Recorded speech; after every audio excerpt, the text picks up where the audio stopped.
কালিম্পংয়ের পর্যটনকে চাঙ্গা করতে উদ্যোগী রাজ্য সরকার। পর্যটন দপ্তরের উদ্যোগে দুটি নতুন পর্যটন কেন্দ্র সাজিয়ে তোলা হচ্ছে। ডেলো ও লাভা লোলেগাঁওয়ে পর্যটক টানতে একাধিক পদক্ষেপ করা হয়েছে। সম্প্রতি কালিম্পংকে নতুন জেলা হিসেবে ঘোষণা করেছে রাজ্য সরকার। তারপর থেকেই মুখ্যমন্ত্রীর উদ্যোগে নতুন জেলার উন্নয়ন করা হচ্ছে।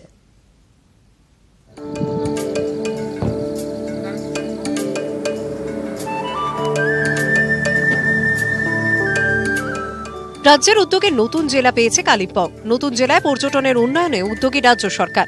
ডেলো এলাকায় 9.5 একর জমিতে তৈরি হচ্ছে নতুন পর্যটন কেন্দ্র। জেলা প্রশাসনের তরফে ইতিমধ্যে পর্যটন দপ্তরে জমি দেওয়া হয়েছে।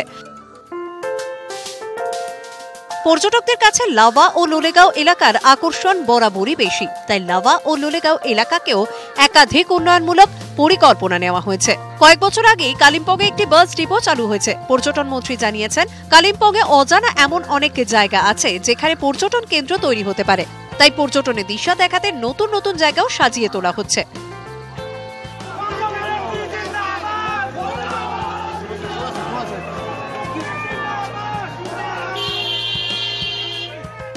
মুখ্যমন্ত্রী নিজেও কালিম্পং সফরে গিয়ে একাধিক জায়গায় গিয়েছেন। পর্যটনের দিশা দেখানোর সঙ্গেই লাভা ও লোলেগাঁও এলাকার রাস্তা সংস্কারেরও উদ্যোগ নেওয়া হয়েছে।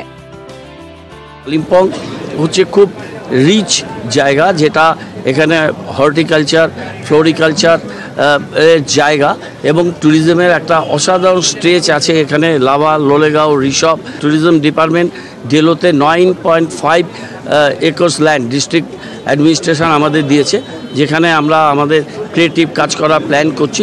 একটা খুব বড় করে আমরা ট্যুরিজম ডেস্টিনেশন পয়েন্ট এখানে তৈরি করছি।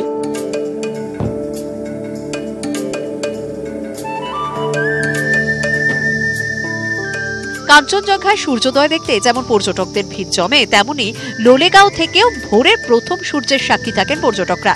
লোলেগাঁও বাজার থেকে সানরাইজ পয়েন্ট পর্যন্ত রাস্তা সংস্কার করা হচ্ছে। বাগরাকোটে 31 নম্বর জাতীয় সড়ক থেকে লোলেগাঁও পর্যন্ত রাস্তার হাল ফেরানোর পরিকল্পনা নিয়েছে জিটিএ।